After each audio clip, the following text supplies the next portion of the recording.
जमीन में धंसता जा रहा है केदारनाथ मंदिर। 125 सालों में गायब हो जाएगा केदारनाथ धाम। मंदिर में स्थित एक साधु ने बताई पूरी सच्चाई।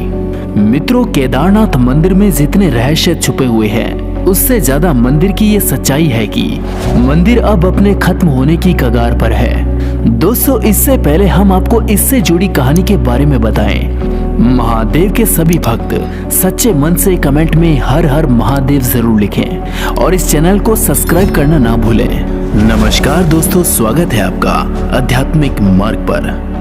मित्रों, हर साल बाबा केदारनाथ के दर्शन के लिए लाखों की संख्या में श्रद्धालु केदारनाथ आते हैं। इस भीड़ में कई लोग अपने जीवन से मुक्ति भी पा लेते हैं। केदारनाथ धाम में बाढ़ तूफान आना एक आम बात हो गई है, लेकिन इन सभी के बीच केदारनाथ धाम की खूबसूरती नकारी नहीं जा सकती।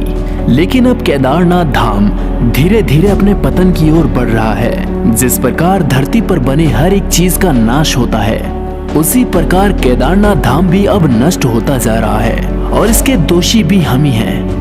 ऐसा हम नहीं कह रहे, बल्कि खुद केदारनाथ धाम के एक साधु ने ये बात कही है। दोस्तों, आज की घटना सुरेश नाम के एक व्यक्ति की है। सुरेश अपनी जाति से दलित वर्ग का व्यक्ति है। उसके घर में उसके पिता और माँ और उसकी पत्नी है। सुरेश भले ही दलित वर्ग का व्यक्ति हो, लेकिन वह महादेव का बहुत बड़ा भक्त था। उसके पूरे परिवार में वह इकलौता था जो दिन रात महादेव की आराधना में रहता था। हर महादेव के भक्त का ये सपना होता है कि वह अपने जीवन में एक बार केदारनाथ धाम की यात्रा जरूर करे।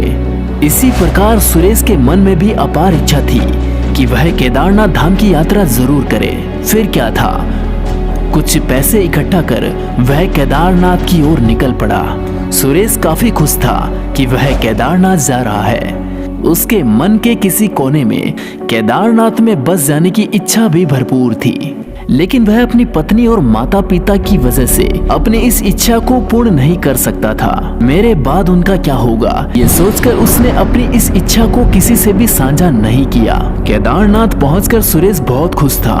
वहाँ का सकारात्मक वातावरण उसे केदारनाथ में बस जाने के लिए बार बार प्रेरित कर रहा था, लेकिन उसे ये बात मालूम थी कि वह ऐसा नहीं कर सकता। वह अपने चंचल मन को शांत करने के लिए वहाँ के कई साधु संतों से भी मिला, ताकि उनसे उनके जीवन का कुछ अनुभव वो अपने साथ अपने घर ले जा सके। महादेव के दर्शन कर वह मंदिर से निकल पड़ा।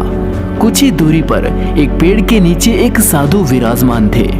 सुरेश ने सोचा कि चलकर साधु से ही कुछ बात की जाए, तो वह उसके समीप जाकर बैठ गया। साधु ध्यान में लिप्त थे।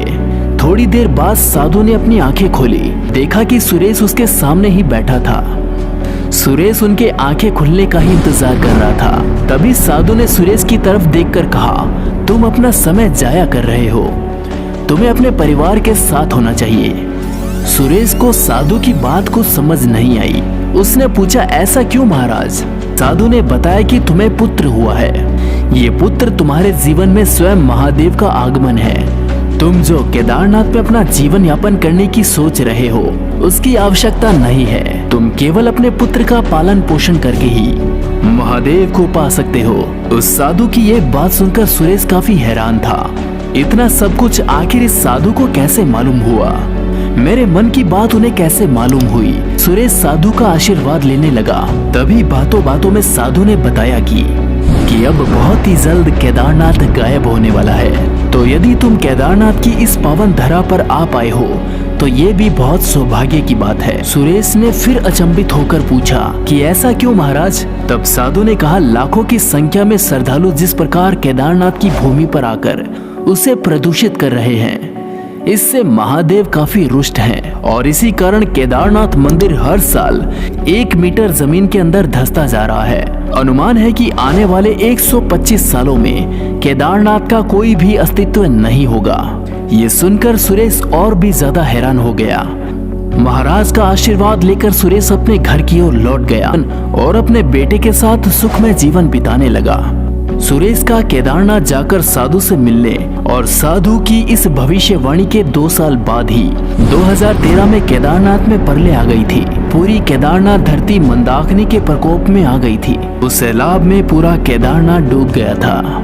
ऐसे समय में सुरेश को भी आभास हुआ कि कैसे साधु की बात सच होते हुए नजर आ रही है। दोस्तों, केदारनाथ को लेकर आपका क्या कहना है, कमेंट करके जरूर बताइएगा। और ये वीडियो पसंद आए तो इसे लाइक और शेयर जरूर करें और चैनल को सब्सक्राइब करना ना भूलें।